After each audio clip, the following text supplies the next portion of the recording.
Facebook notification অপশনে সকলেরই কিন্তু এরকম নোটিফিকেশন আসে। তো আপনারা এটা কিন্তু বুঝতে পারেন না। অনেকেই মনে করে থাকেন যে ১ মিনিটে আমার ১ লক্ষ ভিউজ এসেছে বা ১০,০০০, ৫,০০০ বা যেকোনো একটা সংখ্যা দিয়ে কিন্তু তারা এরকম নোটিফিকেশন দিয়ে থাকে। তো এটা নিয়ে কিন্তু আজকে আলোচনা করতে চলেছি। তো চ্যানেলে নতুন হয়ে থাকলে অবশ্যই সাবস্ক্রাইব করে দিয়ে আমাদের সঙ্গে থাকবেন এরকম আরো নতুন নতুন ভিডিও দেখার জন্য। তো বেশি কথা বলবো না, চলে যাব মূল ভিডিওতে। তো এখানে কি লেখা রয়েছে?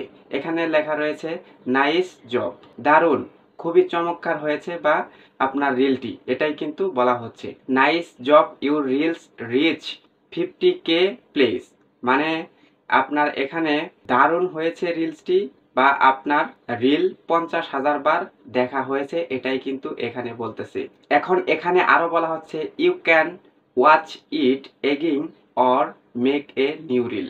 এখানে বলা হচ্ছে তুমি এটা বা আপনি এটা আবার দেখতে পারেন বা অথবা নতুন রিল বানাতে পারেন।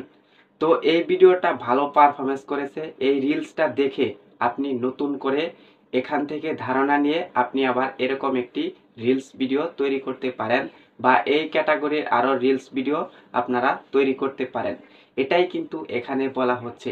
অনেকেই আপনারা মনে করে থাকেন যে আমার ১ মিনিটে ৫০,০০০ ভিউজ হয়েছে একটা ভিডিওতে বা ১ লক্ষ, ২ লক্ষ বা 1 মিলিয়ন ভিউজ হলেও কিন্তু এরকম নোটিফিকেশন দেয়।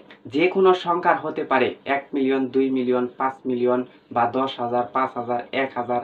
আবার কিছু কিছু সময় আপনারা দেখতে পারবেন যে ১০০ ভিউজেও কিন্তু এরকম নোটিফিকেশন ফেসবুক দিয়ে থাকে। এটা মূলত দেয় কারণ হচ্ছে এগুলো দেখে আপনারা যেন নতুন নতুন ধারণা নিয়ে পুনরায় আবার যেন ভিডিও তৈরি করতে পারেন। সেই জন্য কিন্তু ফেসবুক এভাবে আপনাদের বা সবাইকে এরকম ভাবে নোটিফিকেশন দিয়ে থাকে। এটা কোনো এরকম নোটিফিকেশন নয় যে ১ মিনিটে আপনার ১ লক্ষ, ২ লক্ষ বা ১ মিলিয়ন বা ১০,০০০ ভিউজ আসছে। হ্যাঁ, আসতে পারে, কিন্তু এই নোটিফিকেশনটা এরকম অর্থ কখনোই প্রকাশ করে না বা আপনারা যারা বুঝতে পারছিলেন না সেটা নিয়ে কিন্তু আজকে আলোচনা করলাম। তো এই ছিল আজকের ভিডিও। চ্যানেলে নতুন হয়ে থাকলে সাবস্ক্রাইব করে দিয়ে আমাদের সঙ্গেই থাকবেন এরকম আরো ফেসবুক রিলেটেড নতুন নতুন ভিডিও দেখার জন্য।